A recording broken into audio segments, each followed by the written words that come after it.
sebuah lumpang atau yoni. Jejak peradaban Kedung Sari, Tropodo Kota Mojokerto.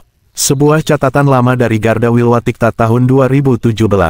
Lumpang adalah sebagai salah satu peralatan dalam dapur yang biasanya terbuat dari batu. Dalam era klasik lumpang ini sangat dominan di pawon, dapur. Fungsi lumpang adalah untuk menumbuk padi atau bahan makanan yang lain, sementara untuk menumbuknya diperlukan sebuah benda yang memanjang yang biasanya disebut alu. Alu ini bisa terbuat dari kayu atau dari batu, tergantung kegunaan dari lumpang tersebut untuk menumbuk apa. Kalau untuk menumbuk padi biasanya alunya terbuat dari kayu. Sementara itu kehidupan klasik masyarakat Nusantara khususnya Jawa Tempo dulu tidak lepas dari simbol-simbol kehidupan. Lumpang dan pasangannya alu adalah simbol lingga dan yoni. Lingga secara bentuknya menyerupai bentuk alat vital lelaki, sedangkan yoni bentuknya menyerupai alat vital perempuan. Makna yang dapat kita cerna adalah segala bentuk kehidupan di dunia ini tidak akan lepas dari kedua unsur tersebut. Terkadang keduanya merupakan pasangan dalam kehidupan, ada laki-laki ada perempuan, ada gelap ada terang, ada kebaikan ada pula keburukan dan tentu saja ada banyak contoh-contoh lainnya. Begitu sakralnya dan hebatnya masyarakat Jawa dalam kehidupan sehari-hari yang tidak pernah lepas dari simbol-simbol tersebut. Ada yang bilang konsep lingga yoni itu terpengaruh Hindu, tetapi secara hakikat konsep itu telah ada sebelum Hindu datang, bahkan di dalam keyakinan apapun sesungguhnya konsep ini ada walau beda bentuknya. Sebuah lumpang batu yang ukurannya cukup besar berada di area makam Mbah Derpo Kedung Sari Kota Mojokerto.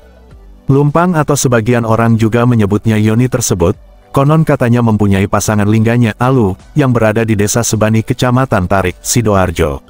Tidak diketahui kenapa kedua benda ini bisa terpisah cukup jauh, juga terpisah oleh Sungai Brantas, bisa jadi dahulu ada seseorang yang memindahkan salah satunya.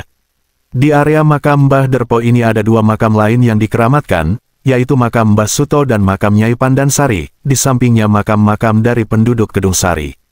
Tidak ada informasi yang pasti tentang ketiga makam tersebut, tentang siapa, apa, dan bagaimana sejarahnya. Setidaknya menurut informasi seorang warga yang juga ketua RW setempat, konon ceritanya Mbah Derpo itu berasal dari Kediri dan tidak diketahui dari era apa.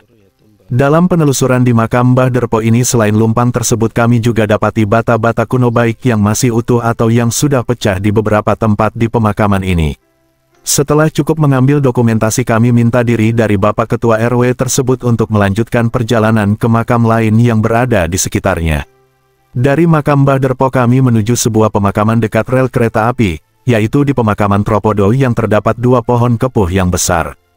Kami pun memasuki area makam tersebut dan terdapat beberapa bata kuno yang beralih fungsi menjadi nisan. Di bawah pohon kepuh sebelah selatan terdapat sebuah makam yang dikeramatkan. Menurut keterangan seorang warga yang kebetulan berada di sana, makam tersebut adalah makam Mbah Bogo. Mbah Bogo adalah sesepuh desa setempat yang babat alas di Tropodo.